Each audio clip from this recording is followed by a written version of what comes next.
sicer gre za en tak humoren tekst, kajti ta prelom, ki se zgodi v tem, da se leta 1991 vsi Slovenci preselijo kolektivno v Ameriko, ne? Ampak v tem tekstu je obenem nek humor, ironija, obenem nekaj bizarnega in nekaj vizionarskega, glede na to, da vam je uspelo uganiti tako prelomno letnico. In me zanima, kako imaginacija oblikuje in preoblikuje realnost, družbeno realnost. No, če bi to vedel, ne, potem bi bilo še marsikaj jasno. Ne vem, res ne vem.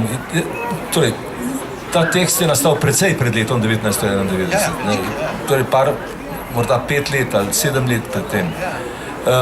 No, seveda, to je en tekst, ki je povezan z občutkom, da so Slovenci v Jugoslaviji na nek način prikrajšani, ne? Da se nam ne godi pravica, ampak da se nam godi krivica. In ta zgodba se začne v beograjskem parlamentu, kjer se skregajo slovenski in makedonski poslanci, kjer Makedonci pravijo, da so Slovenci izkoriščevalci in tako naprej. No in potem iz tega pa nastane nek projekt, dajmo se vsi skupaj preseliti v Ameriko, nam bojo dali na svojo zvezno državo, bomo tam naredili svojo državo, ki bo del Združenih držav Amerike.